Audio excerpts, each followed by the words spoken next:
Улаанбаатар хотоос Чүхүйтэн хотод жилдээ 10 сая жуулчин хүлээж авч чадж байгаа олон жишээ. Тэгэхээр за тэд цас мөсөн хотгон мөн одоо өвлийн усанд шумбалтын тэмцээн, уулын цаана гэх мэт сонирхолтой хөтөлбөрүүдээр жуулчдыг татдаг байна. За харин манай улс хэд 3-4 төрлийн өвлийн хөтөлбөр жуулчдад зориулагдаж байдаг. Үнийг өөрчлөх мөн тоог нэмэгдүүлэх шаардлагатайгааг мэргэжлийн байгууллагууд хэлж байна.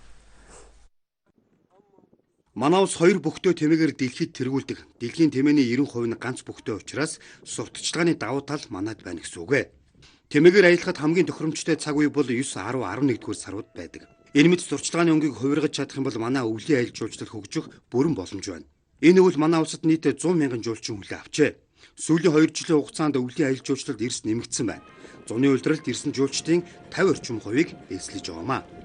Шашны аялал жуулчлалыг хөгжүүлэх төлөвлөгөөг бас гаргаж байна. Энэ болохоор шашин гэдэг бол одоо цаг хугацаа хамааралгүй явагддаг юм аяллаа урсгал болохоор энэ чиглэлийн жуулчдыг бид нараас хэрхэн татах вэ гэдэг юм төлөвлөгөөг тэгээ шашинтай холбоотой арга хэмжээнүүдийг одоо хэрхэн хөгжүүлэх үү те баруун хязгаарт юм уу те өндөр ууланд аялах жуулчлалын юм урсгал бас харьцангуй нэмэгдээд эхэлж байна. Үйл буюу те жилийн 4 улирлын турш ажилдаг энэ аж ахуйн нэгжүүдийн тоог нэмэгдүүлэх гэдэг бол бас асуудал байгаа. Манайд аялал жуулчлалын маркетинг сурталчилгааны өнгө төрхийн 90% нь уран дулаан 100 цагийг илэрхийлж байдаг.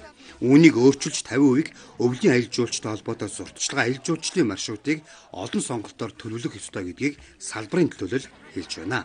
Аялагчид маань тухайн бүс нутагт аялахдаа магадгүй өвөлжин 100 аялахдаа жилийн өмнөөс 2 жилийн өмнөөс аяллаа төлөвлөж магадгүй баталгаажуулдаг.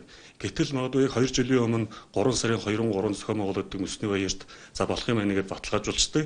Гэтэл яг одоо ингээд 2 сард ирэх гээд бэлтгэлээ хийгээд байж хат нэг 2 сар 3 сарын ивент нь 2 сарын сүүл рүү болоод ингээд өөрчлөгдөх байхаас ахгүй болоод тэгэхээр нөгөө хувийн үйлчлэгэнд асуудал эрсдлүүд их үүрж гарч ирж байгаа гэсэн үг л дээ.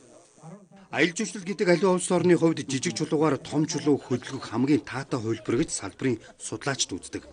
Өөрөөр хэлбэл бага зардлаараа эдийн засагтаа хувь нэмрээ оруулах, валютын их урсгалыг татан авчрах боломжтой салбар юм а. 2020 оны өвөл 200 мянган жуулчин хүлээн авах зорилт дэвшүүлсэн байна.